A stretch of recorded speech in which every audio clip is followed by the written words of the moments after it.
High people, ഞാൻ the inside verdict. പടക്കളം കണ്ടിറങ്ങിയിരിക്കുകയാണ്. നല്ലൊരു comedy entertainer.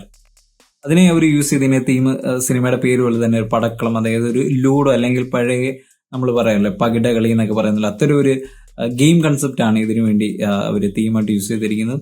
അത് ആ രീതിയിൽ തന്നെ എനിക്കത് അവർക്കത് കൺവേ ചെയ്യാനായിട്ട് സാധിച്ചിട്ടുണ്ട്. ആ ഒരു ഔട്ട്പുട്ട് സിനിമയിലുടനീളം നമുക്കത് സിനിമ കണ്ടു കഴിയുമ്പോൾ മനസ്സിലാവും. Directed by Manu Suraj. പുള്ളി ബേസിൽ ജോസഫിന്റെ AD ആയിട്ട് വർക്ക് ചെയ്തിട്ടുണ്ടായിട്ട് പറഞ്ഞു. അപ്പം സ്വാഭാവികമായിട്ടും നമ്മൾ ബേസിലിന്റെ ഒരു ക്രൂവിന്റെ ക്വാളിറ്റി എന്താണ് നമുക്ക് ഓൾറെഡി ജഡ്ജബിൾ ആണ്. അപ്പം ആ ഒരു ക്വാളിറ്റി നമ്മൾ എന്തായാലും സിനിമയിൽ നിന്ന് പ്രതീക്ഷിച്ച് തന്നെയാണ് പോകുന്നത്. ആ ഒരു പ്രതീക്ഷ തീർച്ചയായിട്ടും സാറ്റിസ്ഫൈ ചെയ്യാനായിട്ടും മനു സുരാജിന് സാധിച്ചിട്ടുണ്ട്. അതേപോലെ നിതിൻ സി ബാബു, ഇവർ രണ്ടുപേരും കൂടി ചേർത്താണ് സ്റ്റോറി ചെയ്തിരിക്കുന്നത്. ഇതിൽ എടുത്തു പറയാനുള്ളത് കാസ്റ്റിംഗ് ആണ്. തീർച്ചയായിട്ടും സുരാജ് ഏട്ടനെയൊക്കെ നമുക്ക് നമ്മൾ പണ്ടെപ്പോഴോ മിസ് ചെയ്ത ഒരു മാനറിസം ഉണ്ട് സുരാജ് ഏട്ടനെ. പുള്ളിയായിട്ടുള്ള ചെയ്തു വെച്ച കുറച്ച് സിഗ്നേച്ചർ പരിപാടികളൊക്കെ ഉണ്ട്. അതൊക്കെ നമുക്ക് ഈ സിനിമയിൽ എവിടേക്കോ അങ്ങോട്ടോ ഇങ്ങോട്ടോ തൊട്ട് മാഞ്ഞു പോയ പോലെ കുറെ നമുക്ക് കാണാനായിട്ട് സാധിക്കും. അതേപോലെ പിന്നെ പറയാനുള്ളത് ഷറഫുദ്ദീൻ, ഇതിൽ മെയിൻ ലീഡ് ചെയ്യുന്ന സന്ദീപ് പ്രദീപ്. ഈ രണ്ടുപേരുടെ ഒരു രണ്ട് സൈഡ് കാണിക്കും. ഒരു ഡെവിലിഷ് ആയിട്ടുള്ളൊരു സൈഡും കാണുന്നുണ്ട്, അതേപോലെ ഒരു ഫണ്ണി ക്യാരക്ടറും.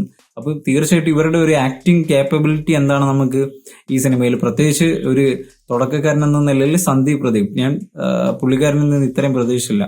കാരണം ഞാൻ തീർച്ചയായിട്ടും വിശ്വസിക്കുന്നു ഒരു നമ്മുടെ മലയാള സിനിമയിൽ ഒരു നല്ലൊരു ഭാവി ഉള്ളൊരു നടനായി മാറും സന്ദീപ് പ്രദീപ്. കാരണം ഒരു മാസ് റോളൊക്കെ പുള്ളിക്ക് ചെയ്യാനുള്ളൊരു ഫിസിക്കും അതേപോലെ ഫേസ്, നമുക്ക് എത്രയോ നമ്മുടെ യൂത്ത് നടന്മാര് ആണെങ്കിൽ പോലും ചില മാസ് റോളൊന്നും അവർക്ക് ചെയ്യുമ്പോഴേ നമുക്കൊരു ചൈൽഡിഷ് ഫേസ് അവരുടെ മുഖത്ത് നമുക്ക് കാണാൻ പറ്റും. ഇനി എന്തൊക്കെ ചെയ്താലും. പക്ഷെ ഈ സന്ദീപിന്റെ നിന്ന് എനിക്ക് നമുക്കൊരു മാസ് ക്യാരക്ടർ അല്ലെങ്കിൽ ഒരു മെയിൻ ലീഡ് റോള് എലിവേറ്റ് ചെയ്യാനുള്ള ഒരു കേപ്പബിലിറ്റി ഞാൻ സന്ദീപ് പ്രദീപിൽ കാണുന്നുണ്ട്. അതേപോലെ കൂടെ ആക്ട് ചെയ്തിരിക്കുന്ന കോ ആക്ടേഴ്സ് എല്ലാവരും ആരും തന്നെ ഒരു തരത്തിൽ നമ്മളെ വെറുപ്പിച്ചിട്ടല്ല. ഇത് എന്ത് വെറുപ്പീരാണെന്നുള്ളൊരു സാധനം നമുക്ക് തന്നിട്ടില്ല. എനിക്ക് പേഴ്സണലി ആരെയും അങ്ങനെ ഫീൽ ചെയ്തിട്ടില്ല.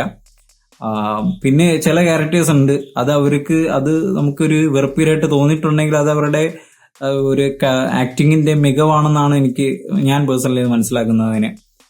ടെക്നിക്കൽ വൈസ് പറയുകയാണെങ്കിൽ വളരെ ഡീസെന്റ് ആയിട്ടുള്ളൊരു വർക്ക്. നിതിൻ രാജാണ് എഡിറ്റർ, അതേപോലെ അനു മൂത്തേടത്താണ് സിനിമാറ്റോഗ്രാഫി. എക്സ്ട്രാ ഓർഡിനറി ആയിട്ട് ഒന്നുമില്ല ഈ സിനിമയ്ക്ക്, അതിന്റെ ആവശ്യമില്ല.